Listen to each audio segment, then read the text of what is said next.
টানা বৃষ্টি আর উজানের ঢলে সিলেটে বন্যা পরিস্থিতির অবনতি হয়েছে। এরই মধ্যে জেলার 5টি উপজেলায় শতাধিক গ্রাম প্লাবিত হয়েছে। তলিয়ে গেছে জেলার 5,600 হেক্টর জমির ফসল। এমন পরিস্থিতিতে বন্ধ ঘোষণা করা হয়েছে সিলেটের সব পর্যটন কেন্দ্র।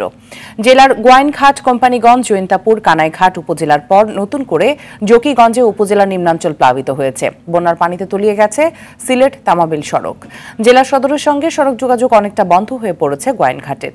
এদিকে সিলেট নগরের নিচু এলাকাগুলোতে পানি ঢুকছে। মৌলভীবাজারে প্লাবিত হয়েছে শ্রীমঙ্গল ও কমলগঞ্জ উপজেলার বিভিন্ন এলাকা। কমলগঞ্জে ধলাই নদীর বাঁধ ভেঙে পৌরসভার নিম্নাঞ্চল ও কয়েকটি গ্রাম প্লাবিত হয়েছে। সদর উপজেলার নিম্নাঞ্চলে জলাবদ্ধতা সৃষ্টি হয়েছে। সুনামগঞ্জেও বাড়ছে নদ নদীর পানি।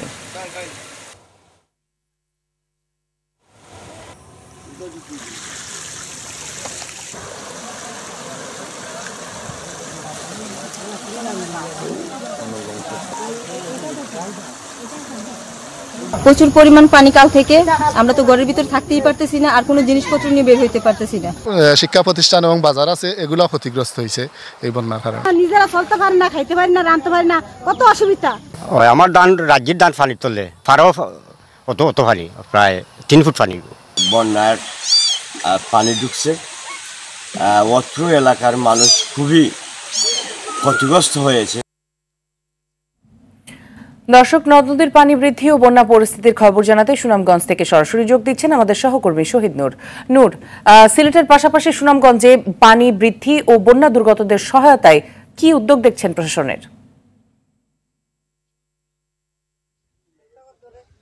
মিতু, ধন্যবাদ আপনাকে। প্রথমেই জানিয়ে রাখি একটি স্বস্তির খবর। সুনামগঞ্জ এবং সিলেট অঞ্চলে গত রাতে কিন্তু কোনো বৃষ্টিপাত হয়নি এবং আজকে দিনও বৃষ্টিপাত হয়নি।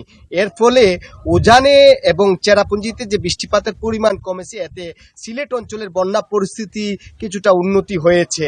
আমি যদি বলি, সিলেটের কানাইঘাট এবং জকিগঞ্জ এসব এলাকা থেকে পানি কিন্তু সিলেটের দিকে আসছে। সিলেটের এই কানাইঘাট সহ কোম্পানিগঞ্জ এবং জৈন্তাপুর এলাকাতে কিছুটা উন্নতি হলো।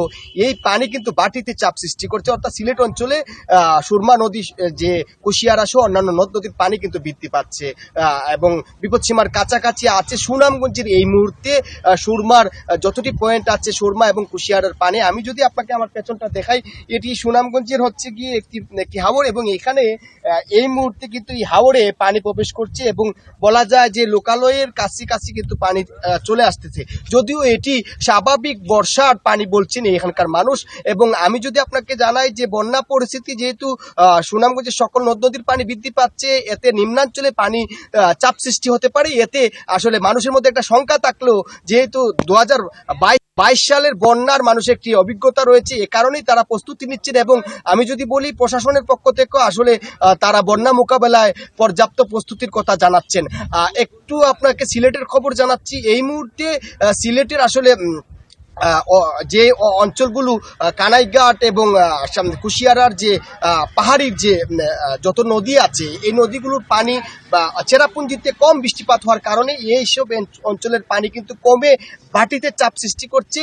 এতে যেটা হচ্ছে, আসলে সুনামগঞ্জে নতুন করে একটি বন্যার সংখ্যা দেখা দিল। বন্যা পূর্বাভাস কেন্দ্রের যে তথ্য, আগামী 24 থেকে 48 ঘন্টার মধ্যে সিলেট সুনামগঞ্জ অঞ্চলে এই নদীর পানি বৃদ্ধির যে সমতলের যে পানি বৃদ্ধির সংখ্যা রয়েছে, সেটি আসলে তারা মনে করছেন এটি কমে যাবে। এবং আপনাকে বলি, সুনামগঞ্জে কিন্তু সকল হাওর এখনো উন্মুক্ত রয়েছে, আসলে বন্যা পরিস্থিতি উন্নতির দিকে যাচ্ছে। তো এই হচ্ছে সুনামগঞ্জের পানি বৃদ্ধির সর্বশেষ খবরাখবর। মিতু, অসংখ্য ধন্যবাদ আপনাকে।